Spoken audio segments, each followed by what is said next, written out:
Hello everybody. Hello. Shabbat Shalom. Saturday. It's been a pretty chill day so far. We just wanted to catch you guys up a little bit on everything that we've been doing. Yeah, we've been here for a month. Alright, so here's our quick recap.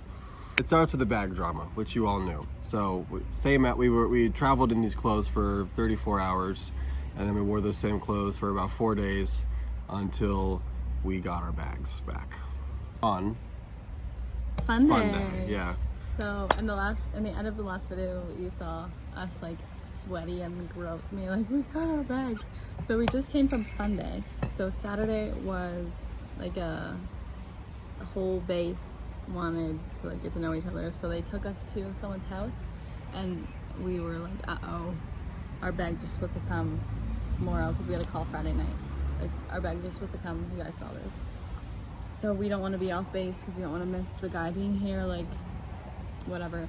So we get clothes given to us from people, so we had to go. I got swim trunks from some other dude. We go to this fun day at someone else's house, and they have like a bunch of different stations set up, a bunch of different games, and everyone's a different nation. So I was India, he was Brazil. So we go around in all these games, and whoever wins, the other team has to pray for their nation. Yeah. So we were going around, got lots of prayer for India because we won every round. And then we were not together, and she was No. just like winning all of them, and me and my Yeah. team were struggling. and it was like you and like 3 other people. Mm-hmm. So I had 2 girls and 1 guy and me. And we were just like killing it at all these games. Like, we were so good at working together. So we get through all the games and we're winning. Comes down to like, they did like 4 rounds of finals. So the first one was they put us all in a circle and you had to play like tug of war, and the last 4 teams in won. We moved on. It was like a coin toss, volleyball or soccer. We happened to get soccer. So we played a soccer game, we won. And then there was 2 teams, and they did like a Nerf war, capture the flag type vibe, and we won. So we won the entire thing, which was kind of cool. And we had a really good lunch here. And as soon as we're pulling up to base, Jackson gets a call, and the guy's like, I'm waiting outside with your bags. And we like pull up right behind Perfect him. timing. Perfect timing. So we got our bags. Yeah. As you saw, we were like, we got our bags. We're all sweaty and gross. We got so sunburned because we were out in the sun all day. No sunscreen, no hats. My whole face, his face, our arms, my neck, his feet. He said in the video, he was like, my feet are, my top of my feet, the bottom of my feet. Because we had no shoes Burned, on. yeah. The ground is so hot because it's like a black, like, top, yeah. yeah, so it's super hot on your feet. So his feet rode off. Yeah.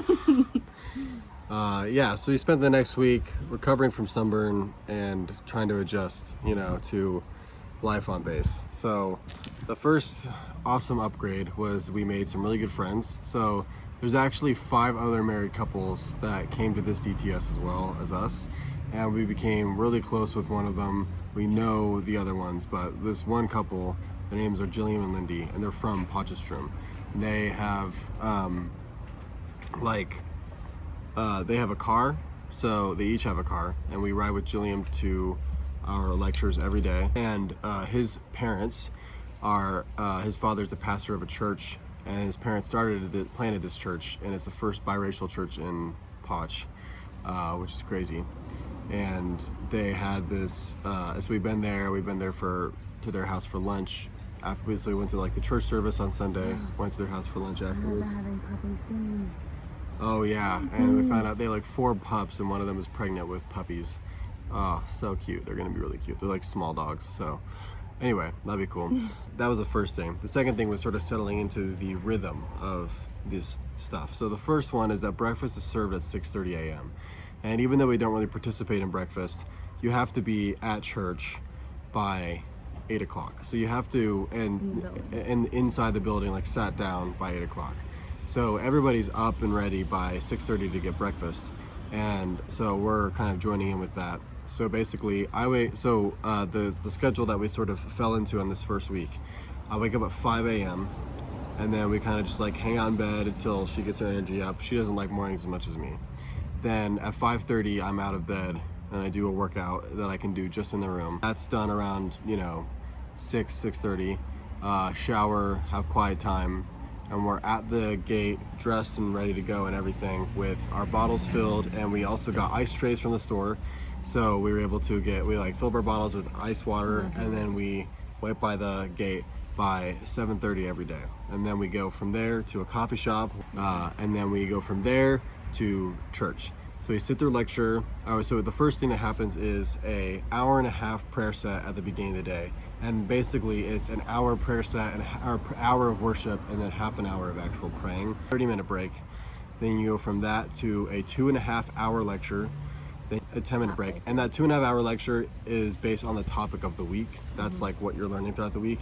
Then you get an hour break for lunch. Then you go back in for another 2-hour revival training. Yeah, for 2 days of the week. And so 2 revival trainings, community outreach, team time, and then nothing on Fridays. that's true, yeah. So 2 of them is like you're still sitting in class. One of them is you're actually doing what they taught you in class for the revival training, which is basically evangelism training. So you go out and evangelize. And so far, we have done street evangelism, where you walk around and pray for somebody. We've done that twice. And then we've also... 2 different locations. At 2 different places, yeah. And then we also have done a rehab evangelism, where we go into a rehab called Hope Again. And all these dudes that have been on hard drugs and lost all their family and everything, but they're really, really sweet guys. And then she got to be with the ladies, because there's a ladies side as well. We went in and preached, and just like hung out with them. That was really special. That was our favorite one so far. That was probably my favorite day so far. It was really great. Then that's revival training, and then afterwards that ends at about 3. Pretty much everything ends at around 3:30. Community outreach. Oh yeah, that'll go to like 4 or 5, and then 5:30 is dinner, and then you get dinner. Then 3 nights out of the week there is something we do in the evenings. So the first one is team time. That's on Mondays. So we just gather up with our team and talk about stuff and have fun and get to know each other for 2 hours. The next one is, which I'm not necessarily complaining about. I think it's a long time to get to know everybody. Really funny. Our team is awesome though. Yeah, they make it easy. It goes by fast. Then the other thing that we do is ministry night, which is you go back into class basically, and you worship and all that stuff. The last one we did went 4 hours. Ministry night's on Tuesdays, and then on Thursdays is something called Street Lamps.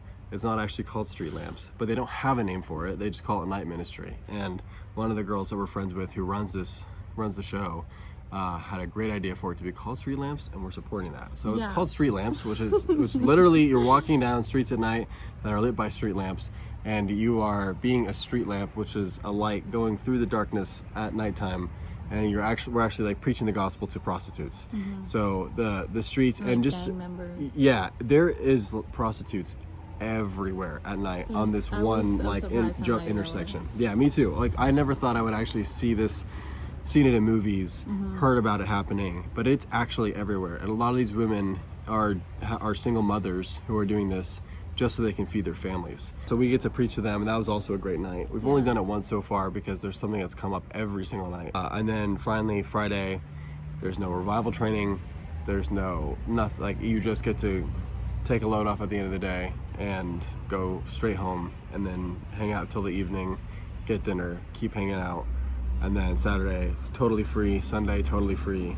Saturdays is our Shabbat, and Sunday is our to have a family meeting and budgeting and a reset day. And that's basically a week in our life. So that was how we sort of settled into our rhythm week 1. So week 2 was Holy Spirit week. Unfortunately, we got sick on Monday and Tuesday of the first week. We came with like a really weird head cold, like headache, fever, like stuffy nose. So we missed the first 2 days. But we went there on the 3rd day, and it was a good training, good session. So Thursday that week was like being touched by the Holy Spirit, which was kind of freaky for me. It was like there was so much screaming, so much like rolling around on the ground, like just a lot of things that I've never seen before. So it was like new and kind of freaky. So, but it was cool.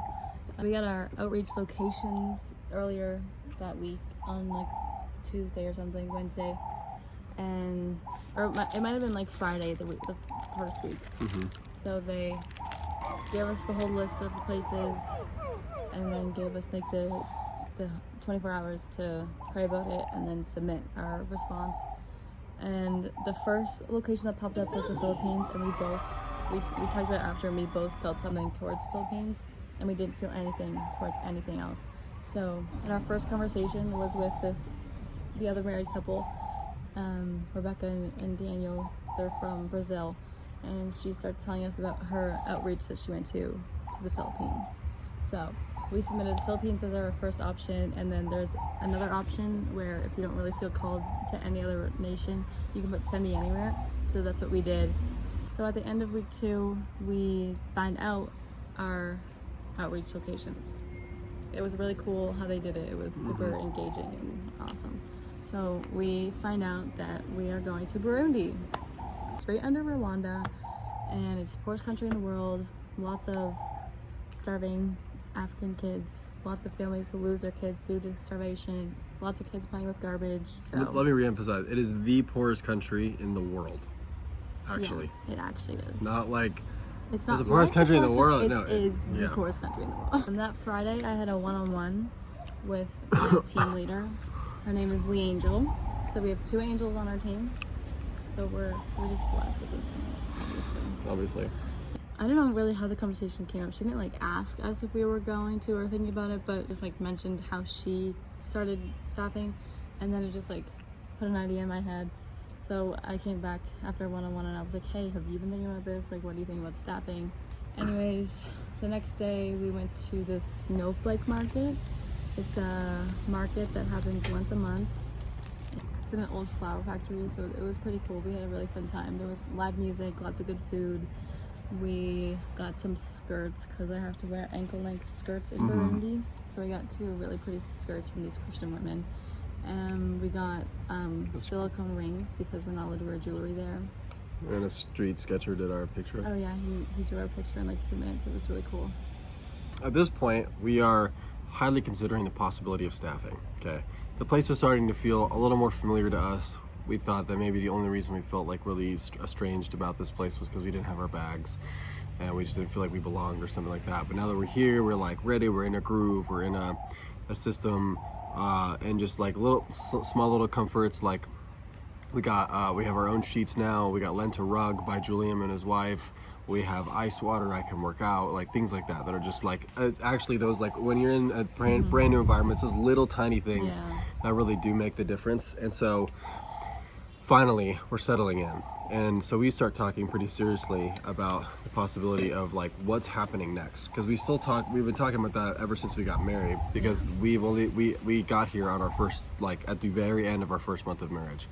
It is now month 2 of our marriage. Today we were married for 2 months. Today we're married for 2 months. Yeah, so this whole time we've just been like, man, what do we do next? And the only thing that's really stuck out so far is where we are now, which is South Africa. Now, the typical staffing commitment is 2 years, and we obviously want to get back to America before then. And so I don't want us to be, I want there to be something like, I was thinking maybe a commitment that's a little more flexible than a 2-year mandatory for signing up for this thing. But we'd be able to exercise our strengths. So the idea of staffing plays to our strengths. Like everything about this place has things that could play to our strengths. Yeah. But it just doesn't feel to me like we were in a missionary season. It really became apparent to me the following 2 weeks. So the 3rd week was Deliverance Week, and we did a lot of inner healing, forgiving others, forgiving yourself, and that was like the main thing that I had to work on, was forgiving myself. Like I never realized that, like, oh, I got forgiven by other people and I've asked to be forgiven, like that's all I need to do, but I never realized that I needed to forgive myself. So that was like a rough week for me. It was a super heavy week, but it was really good, really needed. And then the Tuesday night ministry night that week was really good. Yeah, so Thursday night was the big night that everything was leading up to, where people would get delivered. And deliverance, we're not talking about packages, folks, all right? This is like that's when they feel like there's like they have, through some form of negativity, allowed a spirit to invade their heart and their soul and basically set up a stronghold in their life. I'm using a lot of very famous, like, Christian words.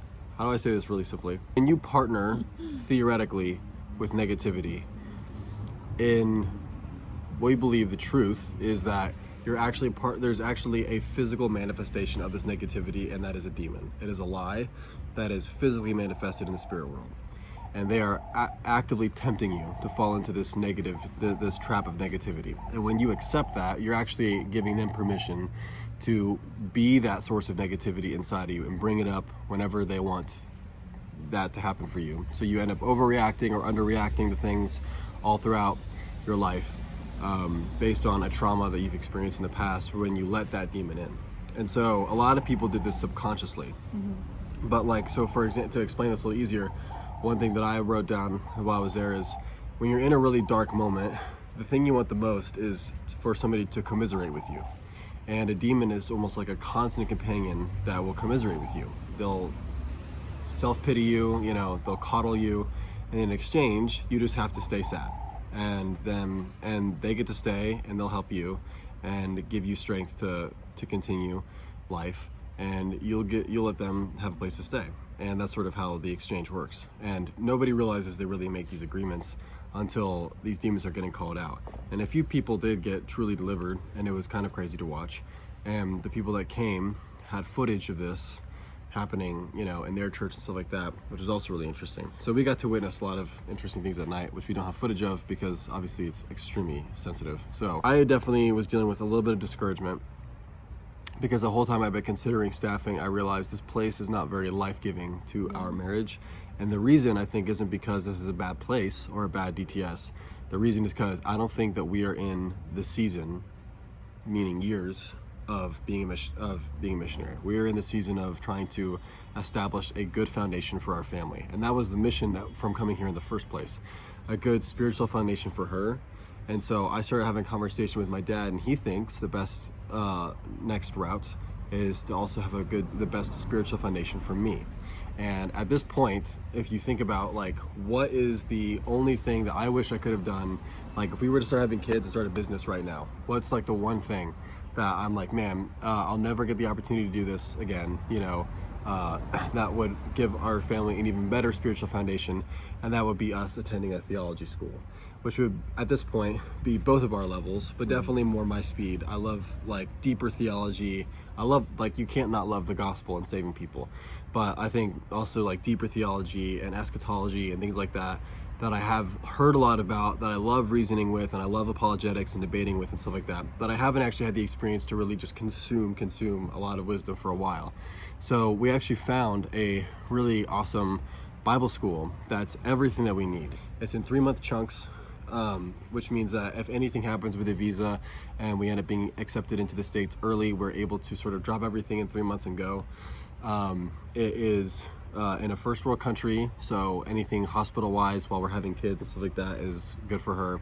It's a great theology school, highly rated, with amazing facilities. It's more university style, and the location is super life-giving. So this place is called Cape and Ray, and it's in northern England in an enormous like manor house. It's like it's not like a castle, but it's like it's like a mansion, Victorian era sort of feel.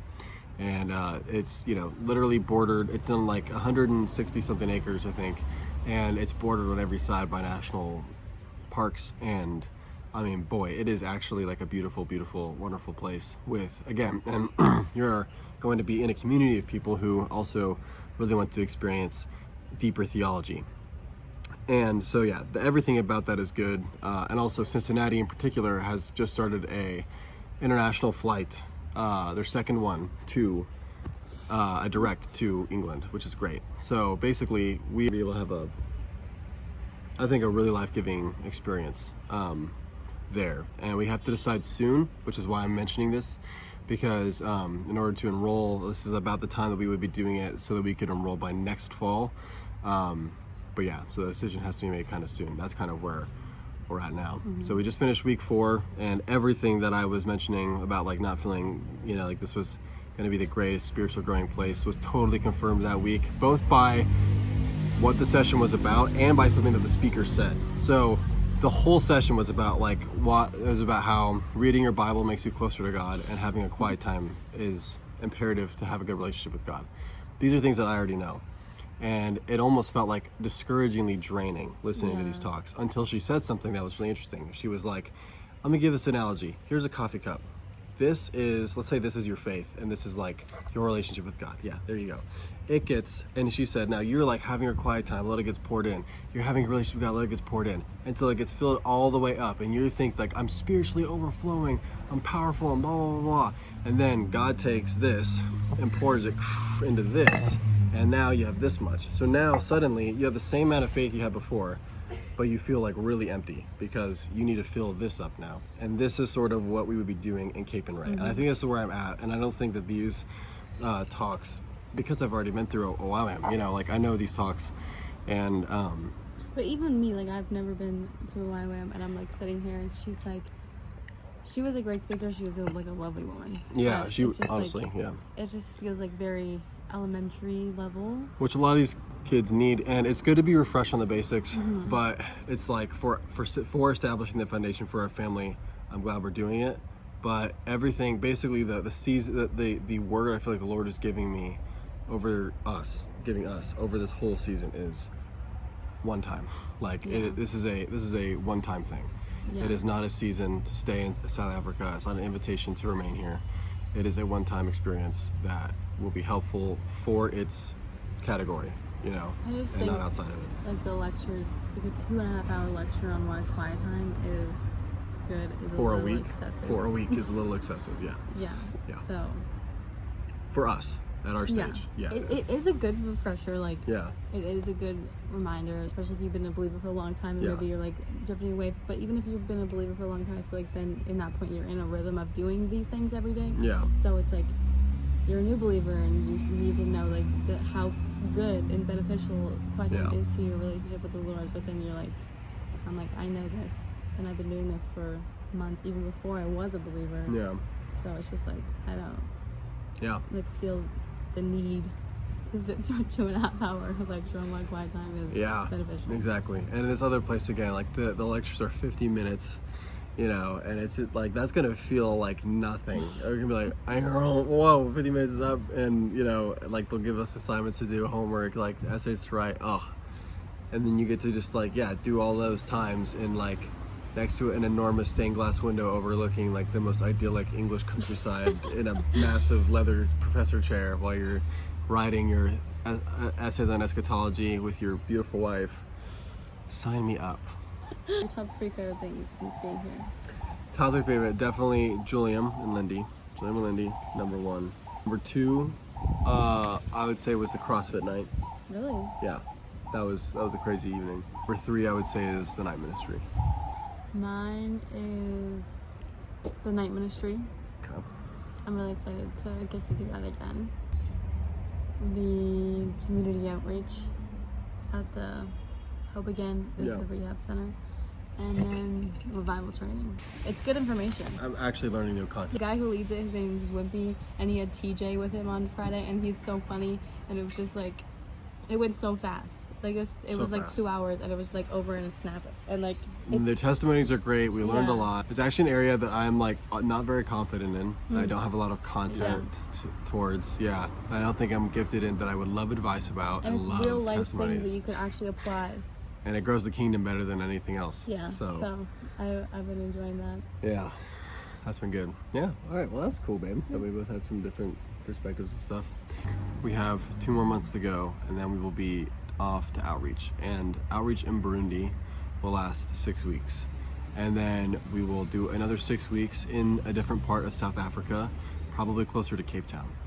And as we, and then we'll basically slowly migrate from there back to Potch, and then we'll end up back at the space for a 10-day debrief, and then we're going to go from there to Canada. But yeah, that is our month 1 recap. Yeah. I love you. Love you. All right, Team Pryor 2.0, let's go. We've talked about these like 4 times. Have we? Yes. Oh, okay. We've been watching Sherlock Holmes. Yes. So Yes. he's all riled up about England. Yeah. You know, your I have, junk like- is rubbing up against where their junk was rubbing up against. Okay,